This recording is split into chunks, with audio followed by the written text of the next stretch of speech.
잠언이라는 제목으로 우리 잠언 11장을 같이 묵상을 은혜를 좀 나누려고 합니다. 여기 11장은 이 대조하고 있죠. 계속 그 의인과 악인을 이렇게 계속 대조하고 있어요. 그래서 이 악인을 설명할 때 이 교만이라는 단어로 설명을 하고 있고요. 그래서 악인은 교만한 자다 이렇게. 여러분 교만한 자에 대해서 우리가 배웠죠. 하나님이 없다는 사람들은 다 교만하죠. 그래서 그냥 단순히 나 되게 돈 많아, 나 되게 좋은 학교 졸업했어 이런 교만이 아니죠. 성경에서 말하는 교만은 이 하나님이 없다고 하는 교만입니다. 그래서 본질적으로 하나님과 상관없이 살아가는 모든 사람의 마음에는 교만이라는 게 자리를 잡고 있습니다. 그러니까 당연히 하나님을 의지할 이유가 없는 거죠. 내가 부족하고 내가 죄인이라는 걸 깨닫지 못하니까. 그런데 이 교만한 자의 특징을 이렇게 몇 가지 이렇게 성경에서 오늘 11장에서 기록을 하고 있죠. 제일 먼저 1절에 보니까 속이는 저울이다 이렇게 여호와께서 미워하시는데 속이는 저울. 여러분 저울을 속일 수 있어요? 저울은 속일 수가 없죠. 저울은 정확해야 되잖아요. 근데 저울을 속이는 거예요. 실제로 그 시장 같은 데 가면 지금은 안 그렇죠. 옛날에 이제 읍내나 뭐 이런, 여러분 읍내 잘 모르죠. 그 시장에 가면 이게 저울로 이렇게 곡식을 이렇게 사고 팔고 하는데 그거 다 추 무게 같은 거 이렇게 속여 가지고, 그리고 이 되를 파는데 저는 그거 저희 어머님이 얘기해 주시더라고요. 한 되인데 겉에는 사이즈가 정상인데 안에는 이렇게 두껍게 만들어 가지고 사이즈를 줄여 가지고요. 실제로 이렇게 퍼 가지고 주면 별로 안 되는 거죠. 막 이렇게 속이는 거예요. 실제로 그런 게 있는 거예요. 그러니까 속이는 저울은 이 정확한 어떤 측량, 정확한 기준을 속이는 거죠. 그런 표현을 하고 있죠. 그리고 13절에 보니까 남을 멸시한다 이렇게 표현이 돼 있어요. 남의 비밀을 누설하고 남을 멸시하는 거, 남을 한담하는 거예요. 그래서 이 남에 대해서 이렇게 이야기를 듣는 거를 다 발설하고 다니고. 왜요? 그 사람을 무시하니까. 우리 그렇잖아요. 여러분, 누가 되게 조금 제 입장에서 누가 하찮은 사람이 있으면 어디 가서 이야기하잖아요. 야, 주은이가 이렇대 저렇대. 그 말은 본질적으로는 그 사람을 멸시하는 거죠. 멸시하는 거예요. 그래서 12절에 보니까 이 악인이 그 12절에 보니까 멸시한다고. 이 사람을 멸시하는 사람, 지 없는 사람은 그의 이웃을 멸시한다. 그래서 멸시한다고. 반대로 잠잠하는 사람은 이 명철한 자는 잠잠하다고 기록되어 있는데, 그러면서 이 17절에 보니까 잔인한 자 이렇게 돼 있죠. 잔인한 자. 이 잔인한 자요. 얼마나 잔인하냐면 자기 몸을 해롭게 한대요. 엄청 잔인한 거죠. 그러면서 20절에 마음이 굽었다 이렇게 표현을 하고 있어요. 마음이 굽은 사람들 많죠. 이 못돼 처먹은 사람들인데 주로 마음이 굽은 사람들이 꿍한 사람들. 저는 그 사람을 주로 이렇게, 저하고 가까이 있는 분들은 제 성격을 다 아시겠지만 전 제일 제가 싫어하는, 이렇게 기피하는 사람이 딱 하나 있는데 마음 꿍한 사람들. 이렇게 뭘 이렇게 꿍 하고 있어요. 마음이 굽은 거죠. 굽어 갖고 있는 거예요. 그러니까 표현을 해주면 좋겠는데, 풀면 좋겠는데 뭐가 문제인지 모르는데 꿍 하고 이렇게 이 모든 그 공동체 분위기를 삭막하게 만드는 사람. 저는 엄청 별로 좋아하잖아요. 별로 좋아하지 않고. 저는 어린 시절 저희 집에서 그런 분위기 속에서 컸기 때문에 저는 그래서 이렇게 사람을 어둡게 하고 불편하게 만드는 걸 별로 좋아하진 않아요. 제가 그렇기 때문에 이 반대로 그걸 엄청 싫어하기 때문에 그런 삶에서 벗어나려고 애를 많이 썼는데, 오늘 그런 거죠. 이 마음이 굽었어요. 마음이 굽었어요. 이 말은 무슨 말이죠? 마음이 못된 거죠. 마음이 못된 거죠. 교만한 사람의 특징이 하나님이 없고 자기밖에 생각을 안 하는 사람이에요. 여러분, 마음이 꿍하다는 거는 자기밖에 모르는 거예요. 나밖에 모르는 거예요. 굉장히 이기적인 거죠. 그러면서 24절에 보니까 이 재물에 관해서 이야기를 하고 있거든요. 과도히 아끼는 자, 과도히 아끼는 자. 이 과도히 왜 아껴요? 왜 과도히 아끼죠? 이 재물이 하나님 거라고 인정을 안 하니까 과도히 아껴요. 과도히 아껴요. 결국 과도히 아끼면 오늘 뭐라고 되냐면 가난하게 될 뿐이라. 뭐 아끼는데 어떻게 가난해요? 근데 성경은 분명히 얘기하고 있죠. 이 재물에 대해서 재물이 내 거라고 생각하고 과도히 아끼면 그거는 어떻게 되죠? 이 가난하게 된대요. 28절에 보니까 자기의 재물을 의지하는 자는 패망한대요. 왜 과도히 아끼냐면 그 재물을 하나님 대신 딱 자리를 잡고 있는 거예요. 그러니까 여러분, 재물을 과도히 아낀다는 말은 내가 이거 있으면 괜찮아, 안심해. 내가 통장에 돈을 많이 가지고 있으면 이 마음이 평안해. 그 말은 하나님 대신 그 재물이 자리 잡고 있는 거예요. 그래서 과도히 아끼는 거죠. 근데 성경은 자기 재물을 의지하면 패망한대요. 패망한대요. 그러면서 29절에 진짜 무서운 말 있죠. 자기 집을 해롭게 하는 자. 여러분, 자기 집을 해롭게 한대요. 여러분, 자기 집을 어떻게 해롭게 해요? 그런데 실제로 교만한 사람, 이 악인은 자기 집을 해롭게 해요. 그러니까 여러분, 그 지혜로운 사람은 성읍을 쌓죠. 집을 지어요. 집을 지어야 사람들이 와서 평안하게 안식을 얻고 거기서 웃고 감사하고 배우고 교육이 이루어지는데, 집을 없앤다는 말은 나밖에 모르는 거예요. 굉장히 이기적인 모습을 성경은 기록하고 있고요. 어떤 주석에 보니까, 제가 이게 궁금해서 살펴보니까, 자기 집을 해롭게 한다라는 어떤 그 표현을 어떤 목사님께서 이렇게 표현을 하셨어요. 그 영국에 있는 한 이 주석가가 이렇게 표현을 했어요. 자기 집을 해롭게 한다는 것은 하나님이 세우시는, 하나님이 우리에게 주시는 구원, 하나님의 장막을 해롭게 한다. 그걸 소홀히 여긴다. 이렇게 표현도 했더라고요. 좀 과도한 해석이긴 한데 일리 있죠. 일리 있죠. 우리는 집이 있어야 되죠. 내 영혼이 머물러야 될 집이 있어야 되고, 내 마음이 머물러야 될 집이 있어야 되는데, 우린 육신의 장막을 가지고 있잖아요. 우리 이런 집들을, 내 몸을 해롭게 하는 거예요. 그래서 내 몸을 함부로 사는 거죠. 함부로 사는 거죠. 함부로 술 마시고, 함부로 마약하고, 함부로 음란하고, 그것은 내 집을 해롭게 하는 거야. 해롭게 하는 거야. 그러니까 지금 그런 교만에 대해서 얘기를 하고 있고요. 반대로 의인에 대해서는 그 반대로 바로바로 설명을 하고 있죠. 1절에 보니까 속이는 저울의 반대는 공평한 추, 이렇게 설명했어요. 추가 공평하다는 거야. 여러분, 이건 진짜 축복이에요. 제가 이거에 대해서 나중에 우리 청년들하고 좀 공부를 하려고 하는데, 이 공의에 대해서 우리가 공부를 진짜 많이 해야 돼요. 저는 제가 가스펠 교회를 개척하고 제일 많이 이렇게 공부한 게 공의라는 단어인 것 같아요. 그러니까 우리가 예를 들어서 이 공평한 추, 공의, 이거는 굉장히 중요한 것 같은데, 제가 누군가에게 그 사람과의 관계를 했을 때 제가 공의라는 게 있지 않으면요, 저 사람을 살릴 수가 없어요. 여러분, 그래서 사랑만 가지고 사람을 절대 살릴 수가 없어요. 그래서 하나님은 공의의 하나님이세요. 내가 잘못을 하면 반드시 벌하신 하나님이에요. 내가 벌을 받아야 거기서 벗어날 수 있고 사랑 속으로 갈 수 있거든요. 그렇기 때문에 공의라는 것은 엄청난 축복이에요. 만약에 오승주 목사가, 여러분, 저희 교회 성도들이 한 150분 이렇게 되잖아요. 주일날 그렇게 모여요. 근데 옛날 같으면 개척했을 때 몇 명 안 됐을 때는 엄청 친하게 막 가깝게 막 이렇게 하지만은, 요즘 저는 공의라는 걸 생각해요. 왜냐면 누구하고는 엄청 가깝고 누구하고는 거리를 멀고, 이렇게 되면 그 성도들이 살아나질 못하는 거예요. 그리고 제가 누군가에게 책망을 하고 이 권면을 하고 훈계를 하는 것도 마찬가지인 거예요. 그게 적용이 되지 않아요. 그래서 여러분, 진짜 가까운 사람들 있죠. 제일 가까운 사람이 부부인데, 뭐 부부는 이 열외라고 치고, 사람이 가까워지면 가까워질수록 갈등이 생겨요. 문제가 오고요. 그건 당연한 거죠. 사람은 가까우니까 문제가 오는 거. 가까이 안 하면 문제가 절대 안 와요. 갈등이 절대 안 와요. 근데 그 가까운 사람이 사람 속에 사랑으로 가까워진단 말이에요. 그건 사랑이죠. 정이죠. 그런데 그 가까움, 인간관계에 공의가 없으면요, 나중에 그 정은요, 사랑은요, 진짜 무서운 애증이 되는 거예요. 여러분, 그래서 가까운 사람이 싸워서 등 돌리면요, 다시 안 만나요. 전 진짜 많이 봤어요. 무서워요. 무섭게 싸워요.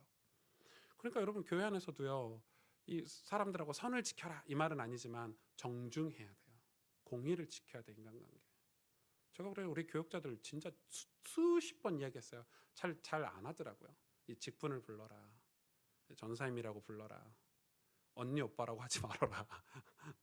왜냐면 그거는 당장은 좋으니까 막 친해, 막 별 얘기 다 해. 나중에 사이가 틀어지나요? 그때 했던 얘기가 다 돌아요. 무서워요, 여러분. 인간관계라는 건 참 무서워요. 그래서 여러분, 우리는 하나님의 속성 중에 두 가지가 이 두 기둥이잖아요. 사랑과 공의. 근데 오늘 뭐라고 했냐면, 의인은 공평한 추와 같아요. 공평한 추와 같아요. 여러분, 우리가 세상에 살면서 하나님의 백성이 공평한 추와 같아야 돼요. 이랬다 저랬다 하는 사람이 아닌 거예요. 항상 한결같이 공평한 추와 같다는 거예요. 그래서 그런 사람이 2절에 보니까 겸손한 자라고 이렇게 표현하고 있어요. 그래서 이 겸손이 이 겸손으로 끝나는 게 아니죠. 이 겸손이 어디로 안내하죠? 우리를 지혜로 안내를 하는 거예요. 이 지혜는 하나님 말씀이죠. 성경에서 말하는 지혜, 지식은 하나님 말씀이에요. 율법이에요. 그러니까 여러분 이 겸손이라는 거는 하나님 지혜로 향하게 하는 거예요. 겸손하다는 말은 여러분 저는 저희 교회 성도님들 중에 저에게 카톡이든 뭐 전화든 목사님 성경 읽다가 뭐가 어려워서 이건 어떻게 이건 무슨 의미예요? 진짜 기분 좋아요. 그 말은 저 지혜를 지식을 찾으려고 저한테 도움을 구하는 거잖아요. 근데 보통은 왜 신앙이 안 자라냐면 말씀 듣고 깨닫는 척하고 신앙생활 하니까 안 자라는 거예요. 안 그래요, 여러분? 안 그래요? 주일날 여러분 제가 느낄 때 평균적으로 교회에서 설교를 전할 때 제 느낌이 있잖아요. 목사의 느낌. 10%도 안 돼요. 이 말씀의 핵심을 꿰뚫는 사람은. 그 말은 나머지 90%는 월요일 날, 화요일 날, 수요일 날 말씀을 묵상하고 서로 포럼하고 이 말씀을 다시 듣고 그래서 깨달아 가는 거예요, 일주일 동안. 그게 신앙생활이에요. 근데 대다수가 주일날 말씀 듣고 문자적으로 이해했다고 해서 깨닫는다고 하고 단정 짓고 끝내버리잖아요. 그 말은 겸손이라는 게 우리 속에 자리 잡고 있지 않아서 그래요. 교만이 죄의 속성 중에 하나가 교만이에요. 하나님 없는 거예요. 하나님 없는 거예요. 하나님 필요 없다는 거예요. 근데 그게 우리에게 자리 잡고 있어요. 그래서 겸손은 지혜를 향하게 해요. 이 성경에서 말하는 겸손은 뭐 제가 부족한데 이게 아니에요. 이런 태도를 이야기하는 게 아니에요. 영적인 얘기거든요. 영적인 겸손이 없으면 하나님을 찾지를 않아요. 그래서 여러분 기도 생활 안 하잖아요. 신앙생활 하시면서 일주일 동안 뭐 오늘 덕현 전사님이 시편을 읽고 기도 생활 했다는데 저거는 겸손, 하나님 앞에 내가 누구인지 깨달아가는 과정인 거죠. 여러분 신자가 기도를 안 하고 무릎을 안 꿇는다는 거는 교만한 거예요. 어떻게 인생을 살아가면서 하나님을 의지를 안 해요? 어떻게 하루 일을 모르는 우리 인생 가운데 하나님을 붙잡지 않고 살 수 있어요?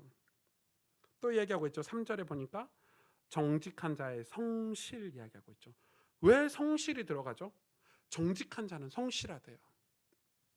정직하기 때문에 성실한 거예요. 내가 누구인지 깨닫고 내가 어떤 존재인지 깨닫기 때문에 성실한 거예요. 여러분 그래서 신앙은 성실이 반드시 밑바탕이 신앙이 갱신하고 개혁하고 복음을 깨달으면 반드시 성실이라는 게 따라와요. 여러분 성실한 사람이 응답을 받아요. 그거는 공의하고도 결부돼 있어요. 왜냐하면 공의는 항상 그 자리에 있어야 되는 거예요. 그게 성실이에요. 여러분 신앙도요. 제가 보니까 이 광주에서 이렇게 부교육자 생활할 때는 잘 몰랐어요. 서울에 와서 이렇게 보니까 개척하고 보니까 교회에서 헌신한 사람들 있잖아요. 뭐 찬양팀을 한다든지 뭐 교회에서 뭐 이 방송 일을 한다든지 우리 대현 집사님처럼 이 대현 집사님 개척할 때부터 컴퓨터 앞에 있어서 저 부스에서 한 번도 못 나봤고 5년 동안 아마 대현 집사님이 여기서 예배 한 번도 못 드려봤을걸요. 이제 제 소원은 대현 집사님 이제 1, 2부 중에 한 번은 이 앞자리에서 예배 드릴 수 있도록 해주는 게 이제 스텝을 좀 많이 구해가지고 한 건데 그거는 엄청난 신앙의 열매를 맺어요. 그런데 대다수가 하다 말아요. 이거 했다가 이 말 들었다가 저렇게 했다가 이렇게 했다가 왜 그렇죠? 왜요? 정직하지 않아서 그래요. 그리고 여러분 이번 주 주일 설교처럼 아브라함과 롯의 차이잖아요. 롯은 정직하지 않기 때문에 뭐가 없죠? 성실이 없어요. 하나님 앞에서 성실하지가 않아요. 그러니까 성실하지 않은 사람은 어떻게 되죠? 망하게 되는 거예요.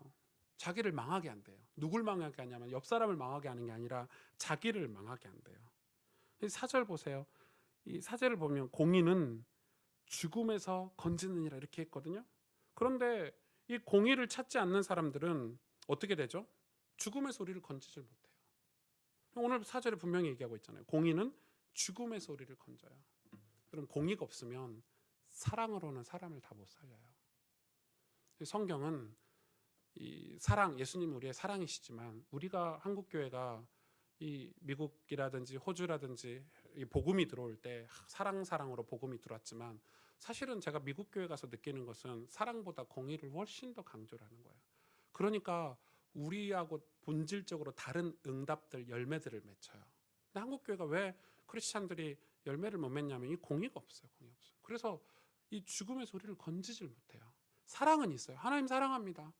주님 나의 사랑이십니다. 예수님 나를 사랑하시죠. 사랑합니다. 아멘.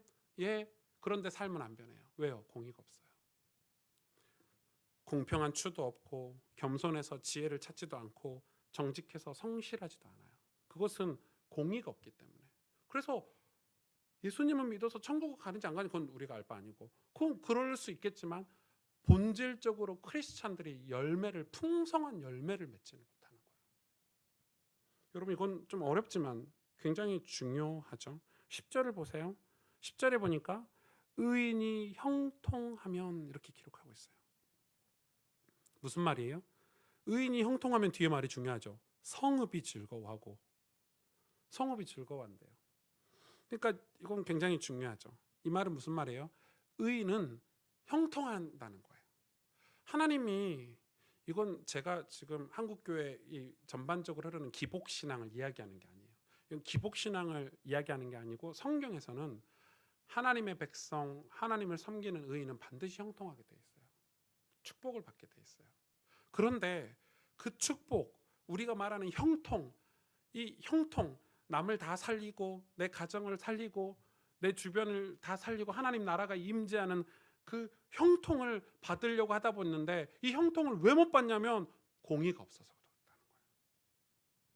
사랑은 있어요. 넘치게 있어요. 그런데 사실은 사랑도 다 말뿐이에요. 왜? 공의, 사랑의 반쪽이 사라져 버렸기 때문에. 여러분 안 그래요? 제가 지난주에 네팔을 다녀왔잖아요. 엄청 사랑하죠. 네팔의 아이들을 엄청 사랑해요. 사랑해서 막 사랑해요. 그런데 제가 무능력을 느꼈어요. 이번에 네팔 가서 저는 굉장히 많은 좌절을 겪고 왔어요. 제가 망칸마을이라든지 뭐 그 전에 갔던 해외 사역 했을 때 못 느꼈던 감정을 이번에 좀 느끼고 왔어요. 왜냐면은 사랑하는데 사랑할 만한 것들이 없어요. 내게 사랑할 만한 것들이 없어요. 사랑해주고 싶은데 그 사랑을 표현할 게 내게 없는 어떤 굉장히 큰 무능력함을 느꼈어요. 정말 그걸 많이 느꼈어요. 내가 그게 준비가 전혀 되지 않았어요. 내가 네팔에 관광하러 왔나? 저는 그런 생각이 들었어요. 그러니까 준비가 전혀 안 된 거예요.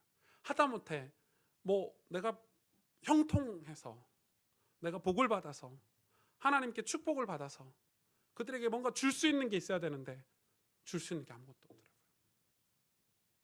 그거는 굉장히 영적으로 복음 얘기도 있겠지만 어떤 이 실제적인 어떤 그들에게 줘야 될 필요한 것들을 줘야 될 것들이 내게는 없는 거예요. 오늘 뭐라고 얘기하죠? 그래서 구제를 좋아하는 자는 풍족하여질 것이요. 자기 재물을 아껴서 모으면 가난하게 되는데, 오히려 내 재물을 가난한 자들에게 나눠주고 남을 윤택하게 하는 자는 윤택하여지리라. 25절에 그렇게 말하고 있죠. 곡식을 내놓지 아니하는 자는 백성에게 저주를 받거니와 파는 자는 그의 머리에 복이 임하리라. 그렇게 얘기하고 있는 거예요. 저는 제가 생각해 봤어요. 나는 이런 형통이 나에게는 있나?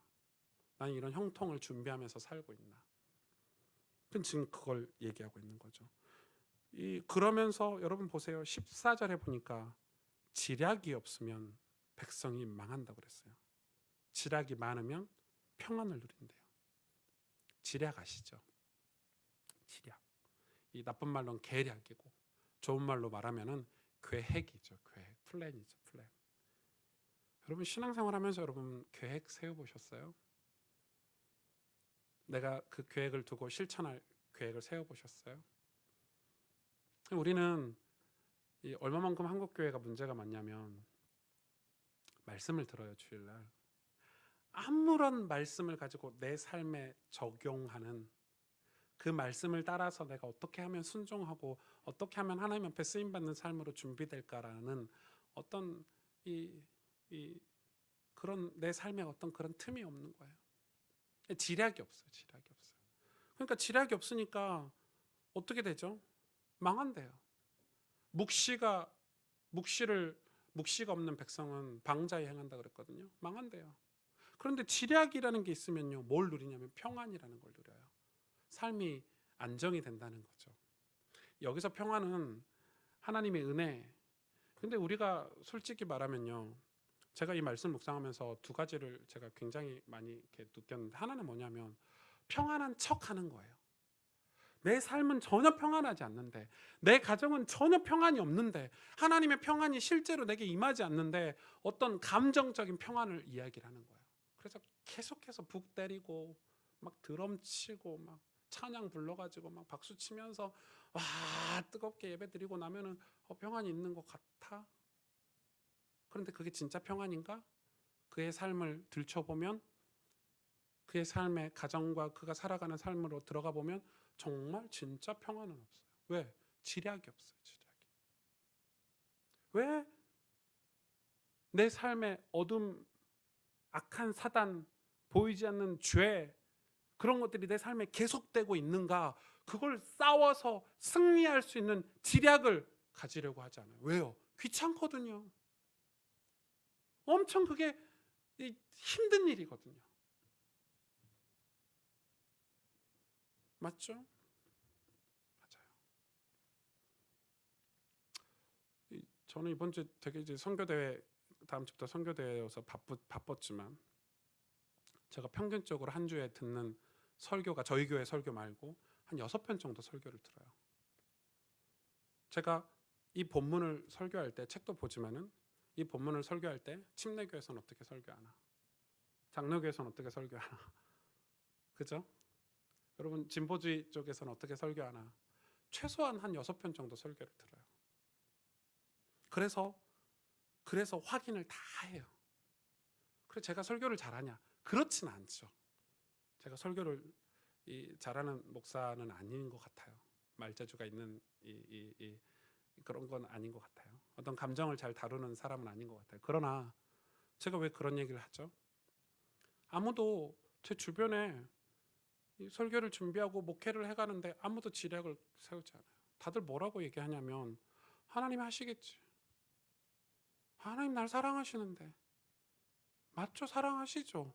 하나님 답답해 미칠 것 같으실 것 같아요. 근데 나 너 사랑하긴 하는데. 여러분 우리 자녀를 사랑하죠. 사랑하는데 내 자녀가 유치원도 안 가고 학교도 안 가고 공부도 안 하고 숟가락 잡는 법도 안 배우고 젓가락 잡는 법도 안 배우고 오줌도 싸는 것도 안 배우면은요, 사랑이 아니죠. 시은이야 지금 기저귀 차고 다니니까 너무 이쁘고 좋지만, 시은이가 10살 때도 기저귀 차고 있다고 생각해 보세요. 대학교 갔는데 계속 기저귀 차고 있다고 생각해 보세요. 진짜 이거는 진짜 집안이 그게 집을 무너뜨리는 거거든요. 자기 집을 해롭게 하는 거예요. 신앙이 자라질 않아요. 왜요? 지략이 없어서. 그래서 우리는 어떻게 해야 돼요? 18절 보세요. 악인의 싹은 허무하되 공의를 뿌린 자의 상은 확실하니라. 아멘. 공의를 뿌린 자의 상은 확실하대요. 상이 있어요. 뭘 뿌리면요? 공의를 뿌리면. 그러니까 이게 남한테 뿌리는 공의일 수도 있지만, 내가 신앙생활을 해감에 있어서 내 삶에, 내 마음에, 내 인생에 이 공의를 뿌리는 삶을 살아야 돼요. 근데 우리는 정말 너무 심하게 과도하게 자기 자아 도취 속에서 신앙생활해요. 나는 복음 가진 하나님의 백성이야. 하나님이 나를 사랑하시지. 맞아. 나는 진짜, 나는 내 정책, 내 아이덴티티는 분명해. 나는 천국 백성이야. 맞아요. 틀린 건 아니에요. 그러나 공의를 뿌리진 않아요. 내 자신을 정직하게 보려고 하지도 않고. 미치는 거예요. 내 자신을 정직하게 누가 이야기해 주면요, 막 듣기 싫어 죽겠는 거예요. 그죠? 여러분 안 그러세요? 저도 그걸 제일 못하는 사람 중에 하나인데, 그 대신 남한테는 못하지만 최소한 공의를 나한테는 뿌려야 돼요. 내가 왜 형통하지 못하는가? 내가 왜 평안이 없는가? 내 가정과 내 삶에. 내 속에 왜 이렇게 분노가 많고, 내 안에 왜 이렇게 짜증이 많고, 내 안에 왜 이렇게 하나님 앞에 주님이 나를 쓰신다 할 때 주님 나를 사용하여 주옵소서 말을 못하는가? 여러분 오늘 성경에 분명히 얘기하고 있죠. 공의를 뿌리지 않아서 그렇대요. 여러분 공의를 뿌리셔야 돼요. 진짜 중요한 내용이에요. 제가 나중에 우리 청년들하고 이 공의에 대해서 공부를 할 건데, 그러면서 이 19절 보세요. 공의를 지키는 자는 어떻게 된다고요? 생명에 이른대요. 공의를 굳게 지키는 자는 생명에 이르고 악을 따르는 자는 사망에 이르느니라. 공의를 굳게 지키는 자, 공의를 뿌린 자는 상을 받고 공의를 지키는 자는 생명에 이른대요. 그러니까 지금 여러분 성경에서 이야기하는 생명, 이 바라크죠. 구원, 축복, 이 영생을 이야기하는데 성경에서 말하는 생명은 우리가 새롭게 되는 거듭남을 얘기하잖아요. 근데 이 생명이 오늘 잠언서에서는 공의로 인해서 온대요. 우리는 그렇게 안 배웠잖아요. 사랑으로 인해서 생명이 온다고 배웠잖아요. 그런데 오늘 성경은 공의로 인해서 생명이 온대요. 공의를 굳게 지키는 자가 생명을 얻는데요. 근데 이거는 굉장히 중요해요. 제가 우리나라 이 목사님 중에 되게 존경하는 목사님 계세요. 그 백주년 기념교회 이재철 목사님 올 초에 작년 말에 이제 은퇴를 하셨죠. 은퇴를 이제 정년이 돼서 은퇴를 하셨는데 이분 책은 제가 달달달 다 읽었어요. 다 읽었어요. 주로 이제 이분이 홍성사라는 이 목사 목회하기 전에 홍성사라는 이 출판사를 세우신 분이기도 하고 결국 홍성사는 본인 책을 제일 많이 냈죠. 저는 우리 청년들 이분 책 많이 읽으면 되게 좋다고 생각해요. 근데 이 이재철 목사님께서 이 설교할 때 뭐라고 얘기를 하셨냐면 은퇴 설교하실 때죠. 은퇴 설교하실 때 뭐라고 얘기하셨냐면 자기는 이제 이 목회를 은퇴를 합니다. 이렇게 얘기를 했어요. 그리고 이 공동 담임 목사를 5명을 세우고 은퇴를 하셨거든요. 주님 함께하는 교회 은퇴를 하셨어요. 그러면 내 삶이 이 목회를 은퇴했으니까 나는 목회자가 아니고 주님의 사람이 아닙니까? 저는 천국 가는 그날까지 한결같이 지금껏 살아왔던 목회자로 살아왔던 그 삶을 그대로 살 것입니다. 이렇게 얘기했어요. 그렇죠? 그래서 자기 후배들이 까마득한 후배들이 설교하는데 가서 말씀을 듣고 예배를 드리고 또 까마득히 이 낮은 전도사님들이 설교하고 있는데 그 앞에서 새벽기도를 참석하시고 이 공의를 굳게 지키는 거예요. 자기를 지키는 거예요. 여러분 이 많은 목사님들이 끝났다. 내 할 일 다 했다. 이제 좀 내 맘대로 살자. 이렇게 되는데 거기에 뭐가 틈타죠? 죄가 틈타죠. 생명이 거기에 이르지 않는데요. 오늘 성경에 보니까. 그래서 여러분 우리는 의인이잖아요. 하나님이 우리를 의롭게 하셨잖아요. 이 의인은 소원이 있어야 돼요. 여러분 우리는 소원이 있어야 돼요. 23절에 뭐라고 기록하고 있죠? 의인의 소원은 오직 뭐하나? 뭐하다고요? 선하나. 악인의 소망은 진노를 이루느니라. 이게 무슨 어법이죠? 악인의 소망도 선하겠죠. 근데 악인의 소망 자체는 진노를 이룬대요. 사람들이 자기가 생각했을 때 이건 선한 거야. 이건 소망이야. 이거는 굉장히 우리 가족들에게 유익한 거야 라고 했지만은 그 본질적으로 악을 교만하고 하나님을 떠나 있는 사람들이 세우는 그 계획들은 본질적으로 진노를 가져다 주는 경우가 굉장히 많아요. 예를 들어서 저희 아버지 같은 경우에요. 저희 아버지가 예수 믿기 전에 자기는 우리 집을 이렇게 세우겠다. 그래서 엄마가 번 돈 다 가져가서 사업하신다고 다 술 드시고 다 이상한 데 쓰고 동기는 깨끗해요. 늘 동기는 깨끗해요. 나는 이 가정을 이렇게 세우겠다고 엄마가 번 돈 피땀 흘려서 남의 집 품팔이에서 그 5만 원, 3만 원 모아둔 그 돈 목돈 맨날 들고 가셔갖고 겨울 내내 술 드시고 오시고 술 드시고 오시고 이랬거든요. 여러분 마치 그런 것과 같은 거예요. 어떤 이 끝이 없는 거죠. 그런 사람들의 지략은 지략이 아니에요. 여러분 아합 왕이나 이 성경에서 가장 악한 왕 중에 하나가 아합 왕 그리고 압살롬 같은 사람들. 이 다윗의 아들이죠. 아합 왕 압살롬 옆에는 항상 지략가들이 있었어요. 최고의 지략가들. 여러분 악한 왕일수록 자기 옆에 최고의 지략가들을 둬요. 왜? 두려우니까. 그리고 성공해야 되니까. 그런데 그 지략가들이 맞았어요? 그 지략가들이 내놓은 지략들이 맞았어요? 다 틀렸어요. 하나같이 다 엉망이었어요. 그래서 다 실패했어요. 그렇죠? 다 실패했어요. 그래서 오늘 이 잠언을 정리를 하면 우리에게는 어떤 지략이 있어야 돼요? 저는 여러분 인생을 살면서 항상 3가지는 기억했으면 좋겠어요. 3가지. 여러분 인생을 살면서 뭔가를 선택하거나 뭔가를 여러분 인생을 살면서 여러분 공의를 여러분 인생에 뿌리고 지키기 위해서, 여러분 신앙을 발전시키기 위해서 항상 필요한 게 제일 첫 번째는 여러분 인생의 성경 말씀이 항상 넘버 원이어야 돼요. 제가 전사님들에게는 이 성경을 어떻게 읽어라 아직 이 얘기는 못했지만, 신학생들은 최소한 한 권씩은 읽어야 돼요. 방학 때는 하루에 한 권.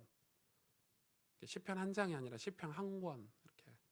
그렇게 해야 신학교 졸업할 때까지 한 10도권 할 수 있어요. 그래도 목사 돼서 성경이 어디 있는지 몰라요. 여러분, 지금 우리 인생에 가장 우리가 최고로 구해야 될 것은 지혜인데, 그 지혜는 성경 말씀이에요. 그리고 또 하나 중요한 게 있죠. 지도자의 견해예요. 견해. 영적 지도자의 견해. 그리고 또 하나는 신앙의 양심이에요. 이 세 가지가 우리에게 지략을 주고 지혜를 줘요. 그런데 이 세 가지를 가지고 그냥 이 세 가지를 가지고 판단하고 내 인생을 설계하고 내 인생을 헤쳐나가면 되냐? 그렇지 않죠. 거기에 반드시 점검해야 될 게 뭐냐면 자신의 동기를 성찰하는 시간이 있어야 돼요. 내가 이 일을 하는데 이게 내 동기인지 아닌지 성찰하는 시간이 있어야 돼요. 그리고 또 하나가 있어요. 내 은사와 재능이 하나님을 섬기는 방향으로 가고 있는가? 그건 굉장히 중요하죠.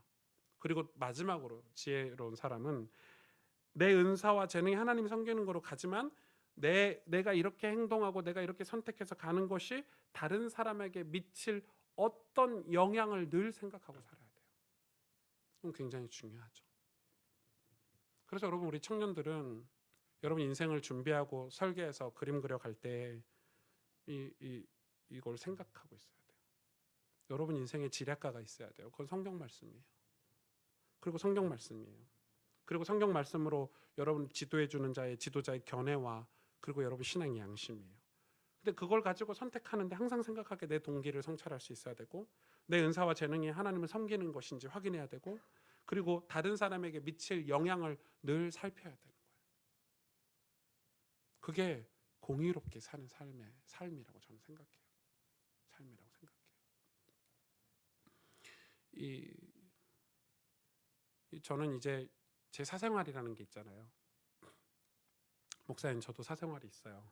물론 결혼하고 한빈이를 낳고 사생활이 많이 없어지긴 했는데, 그래도 사생활이라는 게 있죠.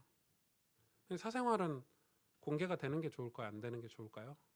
저는 제 글을 통해서 사생활을 많이 공개하는 편이죠. 그런데 진짜 내가 다른 사람에게 미칠 영향을 생각해서 절대 공개 안 하는 사생활이 있어요. 절대 제 사생활에 대해서 오픈 안 하는. 예를 들어 제 생각, 예를 들어서 제가 가장 중요하게 생각하는 건, 저는 강단에서 정치적인 견해를 밝히지 않아요. 왜? 우리 교회는 전라도 교회가 아니에요. 요즘은 대구 사람들이 더 많은데 대구 교회도 아니에요. 서울 사람들이 서울교회니 서울교회입니까? 저는 정치적인 제 견해가 있을 거 아니에요. 저도 좋아하는 대통령이 있고 싫어하는 정치인이 있고, 안 그러겠습니까? 늘 바뀌지만 전 늘 사람들이 좋아하는 사람을 좋아해요. 네. 연예인도 그때 가장 인기 있는 연예인을 제일 좋아해요. 늘 바뀌어요. 줏대가 없죠. 뭐 원래 그런 거는 별 관심이 없으니까. 정치적인 견해는 저는 절대 밝히지 않아요. 왜냐면 그거는 제가 다른 사람에게 미칠 영향이 있잖아요. 목사니까, 목회자니까. 제 사적인 감정, 제 사적인 어떤 이 상처들, 이걸 여러분이 사람들에게 하지 않아요. 그리고 제가 가지고 있는 어떤 은사와 재능을, 이게 하나님이 기뻐하시는 일일까? 하나님을 위해서 쓰임받는 일일까? 늘 생각하고 사는 거예요. 돌아오는 주에 재직 세미나 때 말씀을 드리겠지만은, 그래서 여러분, 우리가 의인으로서 하나님의 형통을 두고 하나님이 나를 사용하실 것을 두고 축복된 삶을 준비하면서 사는 게 신앙생활이라고 저는 생각해요. 여러분, 그 마태복음, 마가복음에 보면은 이 예수님이 제자들을 보내서 나귀, 우리 마가복음 설교할 때 여러분 공부했죠. 나귀를 한 마리 어디 가면 묶여 있을 것이다, 끌고 와라. 제자들이 당황했잖아요. 이 스승님께서 지금 우리를 도둑놈으로 나귀를 묶여 있는 거, 아니 저 사람이 뭐라고 얘기합니까? 나귀를 가지고 오는데 뭐라고 얘기합니까? 주인한테 했던 예수님 뭐라고 그랬죠? 주가 쓰시겠다 하라. 실제로 가서 그렇게 했죠. 주가 쓰신다 한다. 그랬더니 주인이 어떻게 했어요? 성경에 아무 말도 없이 내어드렸어요. 그게 우리의 인생의 목표가 돼야 되는 거예요. 주가 쓰시겠다는 게 축복이에요. 그러니까 그런 삶은 공의가 없으면, 공평한 주 같은 삶이 아니면 그런 응답을 받을 수가 없는 거예요. 사랑은, 이 하나님의 사랑이 크고 놀랍지만 내가 하나님의 사랑만 받겠다 하는 것은 굉장히 인간의 이기심이에요. 안 그렇습니까? 어떤 면에서는 하나님을 악용하는 걸 수도 있겠어요. 하나님을 이용하는 걸 수도 있어요. 그래서 공평을, 하나님 우리에게 주신 공의를 내 삶에 뿌리지 않고 사는 거예요. 그렇죠? 그래서 오늘 짧은 말씀에 우리는 이런 소원을 가지고 살아야 돼요. 그래서 생명나무가 되라, 이런 오늘 말씀이 있죠. 왜? 하나님이 우리에게 보응하시겠대요. 보응, 갚아주시겠대요. 우리가 공평하게 공의를 가지고 살면 느낌상은 손해볼 것 같아요. 안 그렇습니까, 여러분? 저는 그거 엄청 많이 느끼고 살아요. 제 성격이 그렇죠. 제가 성격상 이렇게 말을 잘 못해요. 제가 뭐가 필요한 게 있어요. 다행히 우리 윤 목사님 계시니까 교회에서 제가 필요한 게 있으면 윤 목사님한테 늘 부탁하는데 거의 장로님들한테 거의 말을 한마디도 잘 못해요. 그런데 제가 생각하는 게 있어요. 반드시 제가 제 중심에 그걸 가지고 제가 끼치는 영향력이라든지 제가 준비하는 목회적인 거라든지 교회를 향해서 제가 갱신하고 개혁하는 것들을 하나님이 다 갚으신다는 걸 늘 느껴요. 안 그렇습니까?